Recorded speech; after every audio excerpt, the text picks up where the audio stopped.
gals, welcome to another Training Tuesday. We've had a series of Training Tuesdays where we've had a few technical issues. So, fingers crossed, we're going to get through tonight without the sound dropping out or things getting fuzzy or tech just not working at all. On my end, it appears that everything's working. So, I'm going to welcome you to Training Tuesday. And tonight on Training Tuesday, we are talking about less is more. The power of holding back in a world of noise. Because the world is noisy. It is noisy. I want to talk about power and the dynamics of power. And I wanted to talk about that tonight because I felt this was a really appropriate timing for this particular topic. Because what we're talking about is power, right? The power of holding back, the power of being quiet. At a time when at work, power plays are happening everywhere. It's the end of the year. This is everyone's last hurrah to get the project done, to hit the targets, hit the goals, because if you're not already doing it, sometime in the next 60 days, 90 days, there will be performance reviews. There will be raises and promotions, right? We're heading into the next fiscal year for a lot of companies. So even though this is a time period where we think about it as being quiet at work, people are taking time off and they're out for the holidays, whether they're physically at work or not, trust me, there's a lot of power dynamics going on at the end of the year. There's a lot of people using quiet time and downtime to forward their agendas. So first of all, this topic about power plays I think is an important one because there's power happening at work now. You might think things are winding down, but if you go under the surface, not so much. Not so much. The other reason is because, yes, Jackie, exactly. Hello, Jackie, exactly. Not always the most wonderful time of the year. People are scrambling. Last chance for that raise, for that promotion, right, for whatever it is. But the other reason is because we're in the holiday season. And so whether you are spending time with intimate family or extended family, there are power plays happening with family dynamics too. Right? Maybe Uncle Fred likes to dominate the dinner conversation. Maybe Aunt Diane likes to pick a political fight at the dinner table, right? Who knows? But those are power plays. And what we're going to talk about tonight is how stepping back and being quiet can sometimes be your best friend when it comes to a power play and increasing your influence and really leveraging and growing your personal reputation and power. Now, I want to tie this back to October. We did a whole series on office politics. Office politics talks a lot about the dynamics of power. So if you missed the series in October, I think it was called Playing Nice in the Sandbox, and I think there were 4 sessions on office politics, what it is, how to identify certain political characters, political players, and how to work with them. You are welcome to drop the word politics in the chat, in the comments, and I will make sure that you get the replays. There will be 4 videos, 4 replays, but getting deep into the personalities of office politics. Tonight, we're not going to talk about politics. We're going to talk about power and a particular power tool for your leadership toolkit. So, technology is only half my friend tonight because it looks like we're working, but it also looks like I cannot see all the comments. So if you are making a comment and I just can't happen to see it, then I apologize. I will keep trying to work the comments because I love for you guys to be able to comment and for these to be interactive. So I will do my best. Oh, I do see a note that Jill's here. Hey, Jill. Good to see you.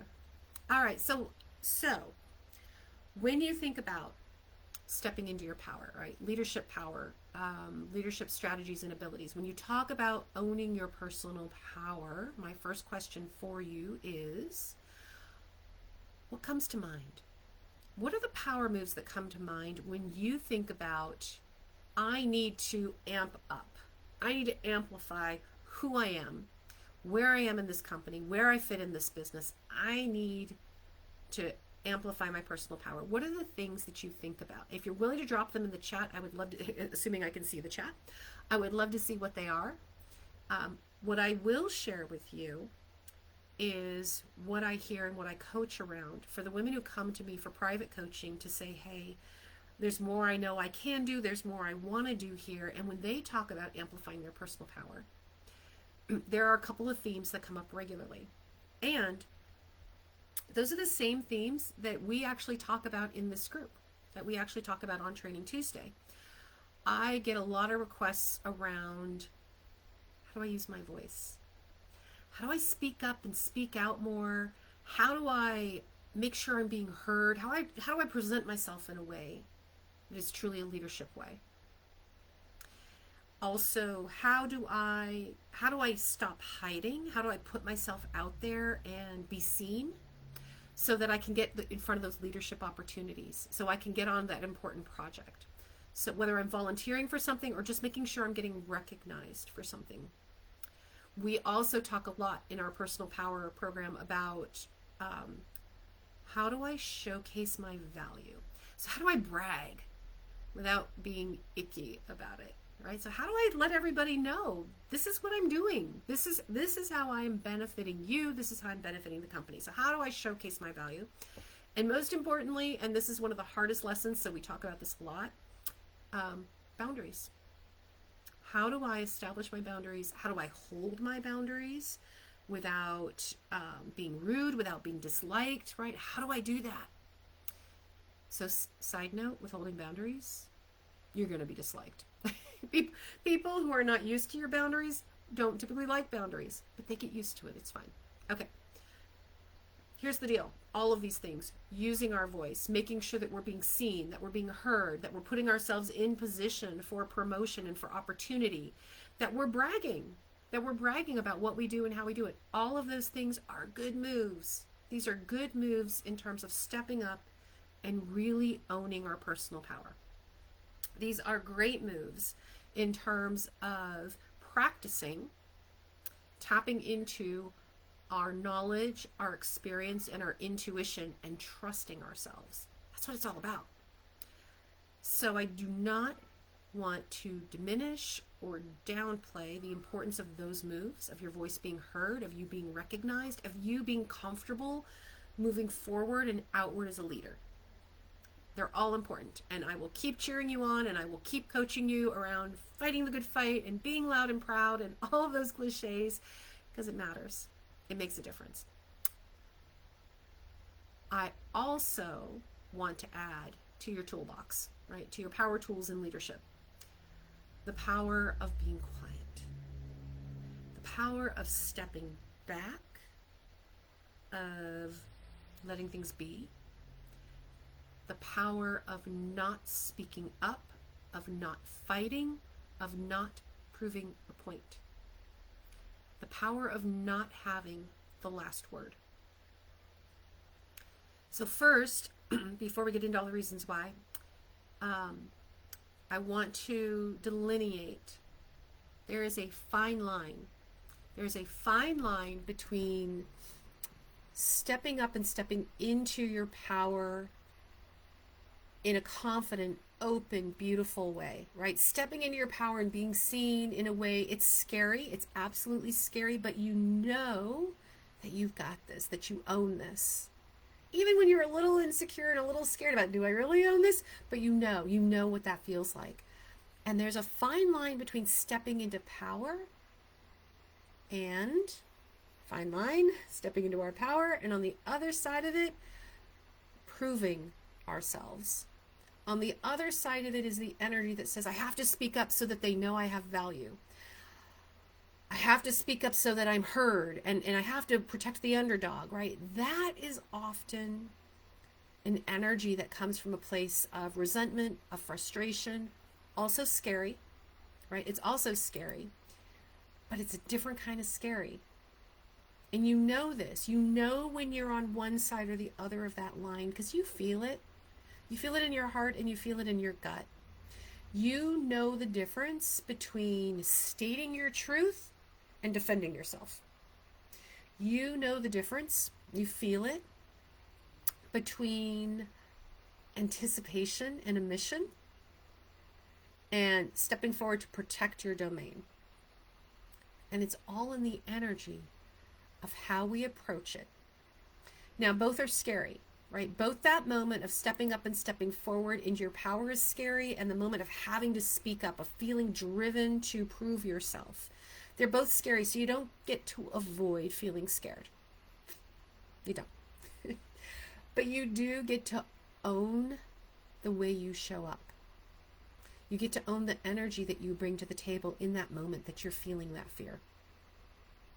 And so in those moments when we're about to speak up to defend our position, to argue for what's right, it's right, doesn't matter what else anybody says or what else is happening in the room, when we are raging against the unfairness of a situation or protecting someone who isn't speaking up or protecting themselves, in those moments, we intuitively know that we are being driven to speak up to prove that we're right, to prove that we have a right to be there.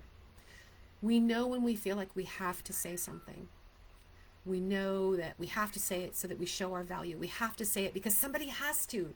We have to say it because we're right, damn it, right? We have to say it because we're a fighter, and this is what we do.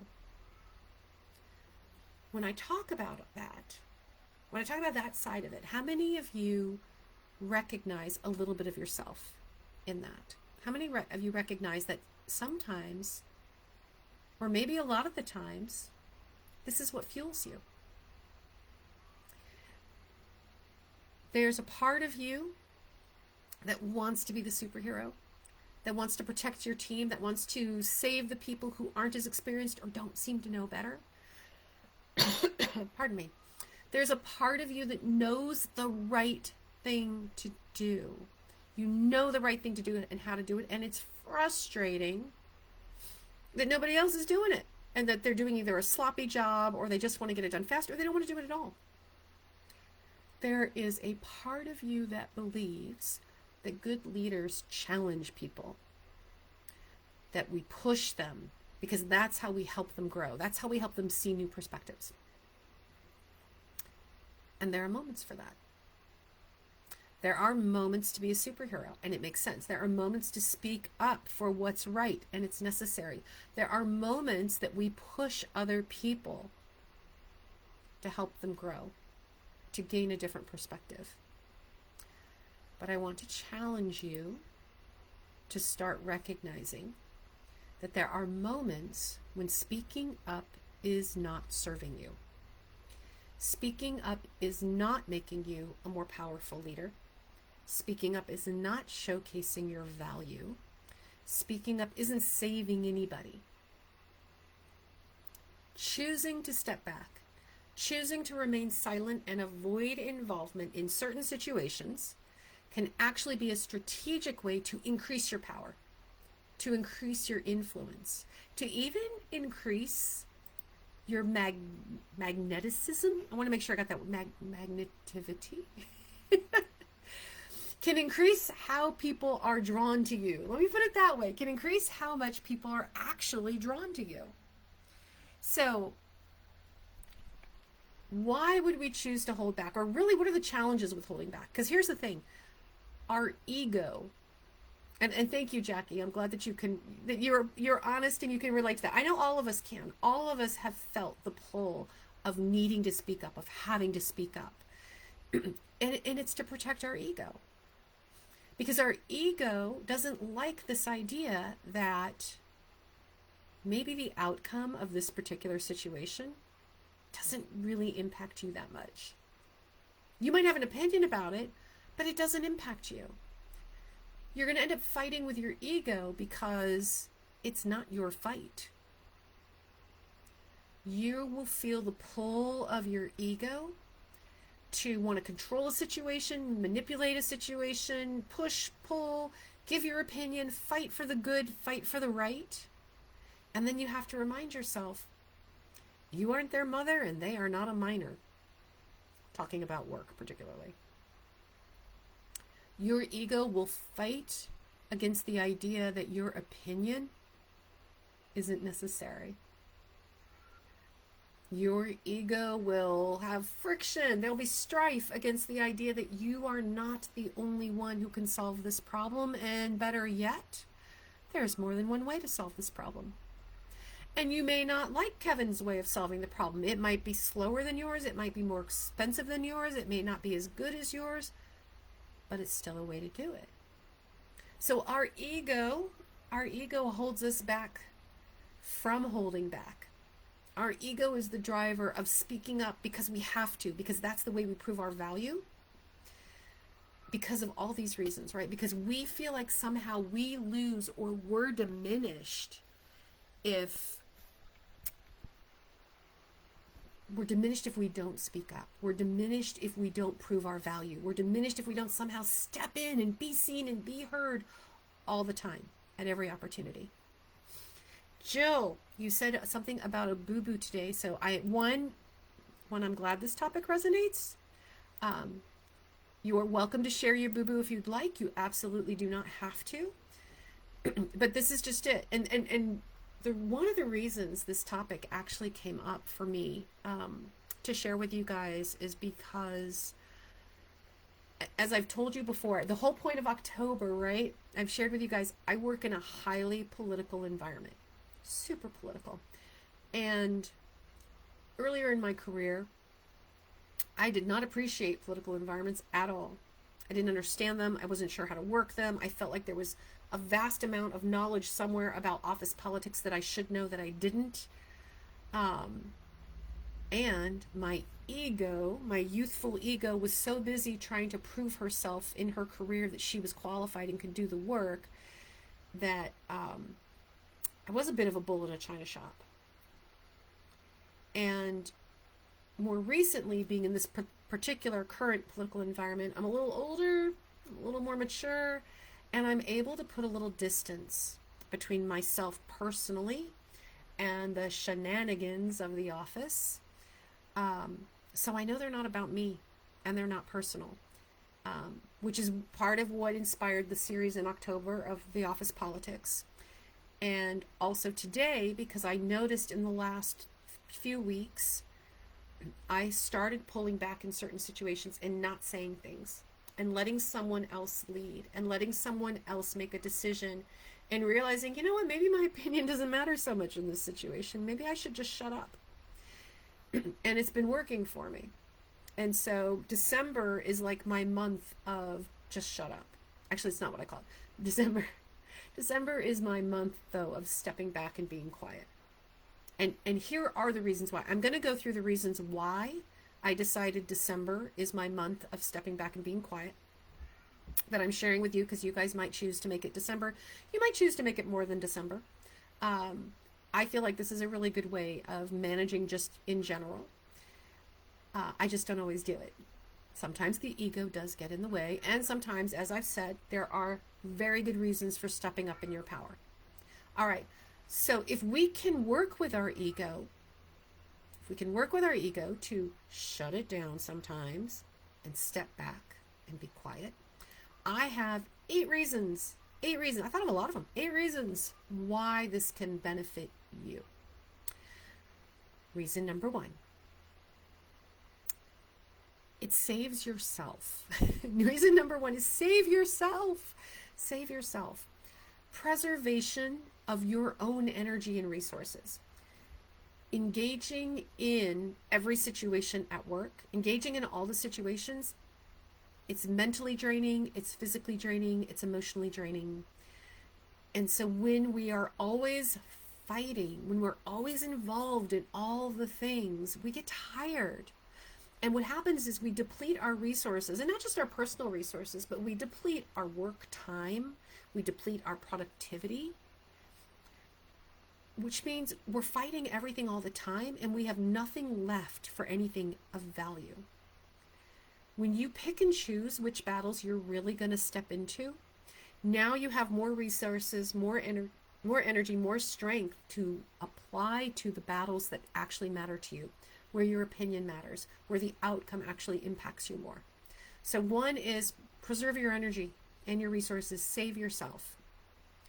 Second reason or benefit to why you would try this approach: you can avoid unnecessary conflict. Not every situation requires your input. And if you are putting your nose in, you can be impacting relationships or situations in a way that might escalate them, might make them more complicated. And it doesn't need to be that way. So staying out of some conflicts, especially those where you are not directly impacted, or the impact is just, how much does it really matter to you? How much does it matter, right?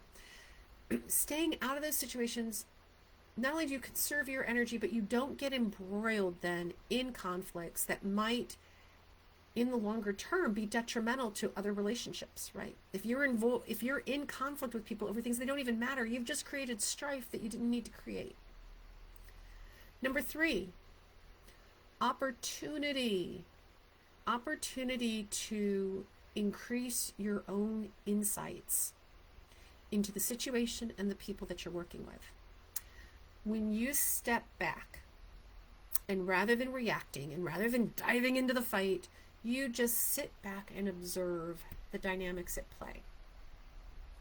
You get to learn a whole lot about the motivations of people around you, the insights that they're bringing to the table. One, you get to actually listen and hear what people are really saying. So they may have brilliant enough insights that they don't need your opinion anyway. But whether their insights are brilliant or not, you get a much better understanding of where people are coming from, why they behave the way they do. What's the real issue they're trying to solve, as opposed to maybe the argument that they're actually talking about on the surface. It gives you great information, not only to understand the situation, but to understand the people, so that you can use that in future situations. I just recently had an interaction where there is another woman leader at work, and I know it's very important to her. This I've learned by spending time with her and watching her in situations. It is very important to her to feel like she has control over things happening within her particular unit. She likes to feel like she is in control of that. And I know this. I, however, have people and team members who are in her unit, but also on my team, right? So a little bit of that complex dotted line matrix situation. But just understand, they work in her unit, but they report to me. And they needed something done. And they came to me and said, hey, we need this thing done. And I said, and that, will you help us? Will you help us get this done? It has to get approved at the executive level. We need you to take it to this particular executive and get it signed off. Will you do that? And I said, sure, I'll help you. I get what you need. I get why. And you're part of my team. So yes, I'll help you. And then I sat back and thought, what is actually the best way to go about this? Because while they are on my team, they're also part of her team. And she likes to have control. So I went to her. And said, hey, this is something my team needs. Here's why. If you agree that what they need benefits you, then would you mind taking this up to the executive and seeing if we can get approval for this? Could you do that for me? Because you're going to be better at it than I am. Now, whether she is better at it than I am, I don't actually know. She might be. What I knew was, if I gave her the opportunity to wield her power in that way with that executive, she would appreciate that. She would appreciate being able to do something and claim the credit for it. And I didn't need the credit. I didn't need the credit, and I didn't need to waste my political capital with that particular executive on this thing if she could do it. And she wins. And now there's a multi-win because she did it. She was successful, so she gets the credit for making it happen. She got to leverage her capital, and everyone got to see that it happened because of something she did. And I have a good relationship with her because I let her do that thing. So she likes me because I gave her something that she was successful at that made her look good. And I like her because she got something done for my team that needed to get done. And I didn't have to spend my political capital with that particular executive to get it done. So again, understanding who the people are that you're working with allows you to make decisions on how you work with them going forward. That was 3. 4, you build your own reputation for being thoughtful. When you speak less Actually, not even when you speak less. Maybe you do. You remember high school? High school, the quiet kids, they were the smart ones, weren't they? The quiet kids were always the smart ones. The loud mouths were either the class clowns or the teacher's pet, and we hated the teacher's pet, right? Maybe not all of us hated the teacher's pet, but still. But the quiet ones were always the ones we knew were super smart because they were quiet and they just sat down and they did their work and they got it done. And we were pretty sure they all made straight A's and they all got into Ivy League schools and they're all running, the world now. That is the perception still to this day. That is the perception of quiet people. When you are more quiet rather than talking all the time, you are perceived as somebody with more substance. You are perceived as somebody who is thoughtful, who's intelligent, who has wisdom, is more discerning. So literally shutting your mouth can be a way to simply enhance your own personal reputation. And hey, Terry, I see you joined us. Welcome. All right, that was point 4. Point number 5. Along with this increasing your own reputation for being thoughtful and smart, you can also increase your influence. People want the opinion and they want the help and influence of those who they feel have valuable opinions. So if you're being perceived already as a smart, thoughtful person, you have just increased your leverage, your sphere of influence inside the business, because now people will want you to be on their side, on their team. They will pay more attention to what you say and how you say it, because they're like, well, she only speaks up when there's something smart to say. She only speaks up when there's something important going on. We better listen. So you're increasing your influence and you're increasing the amount of respect you earn inside a company. It also shows, and this is number 6, it also shows emotional maturity, emotional intelligence, the ability to not be reactive, the ability to have a little bit of that impulse control, the ability to not get involved in every drama and every situation that pops up is a sign. Self-control, emotional regulation, emotional intelligence, which can also enhance your perception of being smart, your personal influence and power. Point number 7, being neutral is its own position of power. Consider Switzerland. Switzerland has all kinds of power as a nation, as a world nation, and is able to do things and make choices that other nations on one or another side of a conflict can't do, aren't in a position to do. Sometimes being neutral is the strategic position. Stepping back and not taking a side in a conflict, allowing it to unfold, letting it play out. It gives you more information. It gives you more time. Neutrality can be strategic so that you either never have to align yourself with one side or the other, because maybe you don't, or by the time you do align yourself with a side, you have a lot more information, which makes your positioning and picking a side more valuable. You know more. You can make a smarter, wiser choice. And number 8, I said I had 8 of them, so this is the last one, number 8. Number 8 is just kind of a fun one that I put in, but it's actually true. It's fun, it's funny, but it's true, which is you become a woman of mystery. And that is true. People who speak up less, little less, hold cards a little closer to their chest, are not reactive, particularly are not reactive. They create an air of mystery about them. It makes people curious. And when people are curious about you, they are drawn to you. This is a subtle way of increasing influence. I talk about that and I think it's almost like dating advice, right? Don't throw all your cards on the table on the first date. Have that allure of mystery. I'm telling you, it works in the business world too. You don't have to throw all your cards on the table all the time. Now, you guys who've been around, you know me. I am all about direct, upfront communication. I am all about laying your cards on the table. But there is something to be said for holding back, for letting there be some layers to who you are and how you show up, and letting people come to you to kind of figure out, what is she all about? What is that? Oh, Jackie, thank you. Jackie and I have worked together in the past. She has she has seen me in action, that is for sure. And Sarah, hey Sarah, it's good for you to join us. Yes, speaking up when it suits, being particular, right? Being choosy about it. So we have a lot of good reasons to kind of keep our mouths shut. At work, at home, right?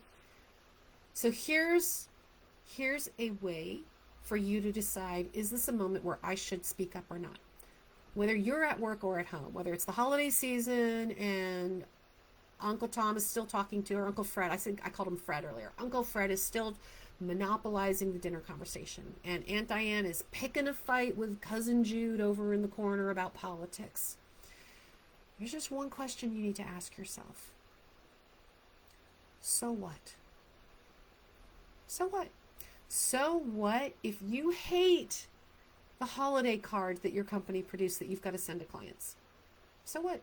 So what if a senior manager spoke rudely to one of your new associates? There are jerks everywhere who say stupid, rude things. So what? So what if that is not the way you would have done it? So what if your coworker thinks you skipped out early to go get your nails done? So what if you did? So what if there's a faster way to get it done, or a better way to get it done?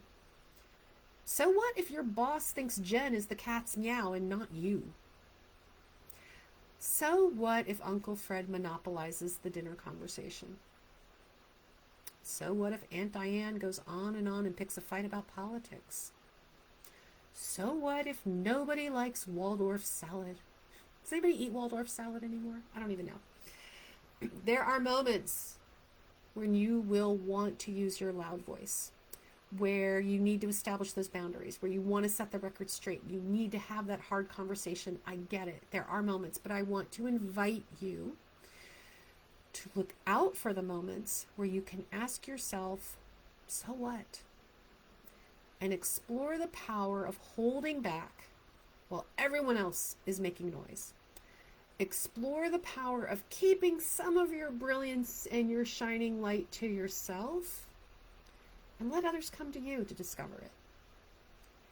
Explore the power of detachment, of not getting involved in every little drama just because you can, or just because you have an opinion, or just because you can solve it. Explore the power of just being with you.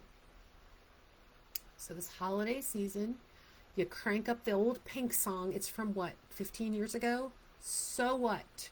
So what? You're still a rock star. You've got your rock moves. I don't remember all the lyrics, but I know those. I was going to sing it, but honestly, I still have a cold and my singing voice is terrible.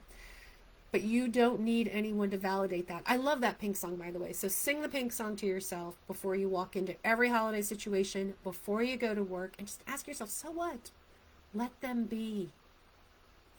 So what? Who cares? All right.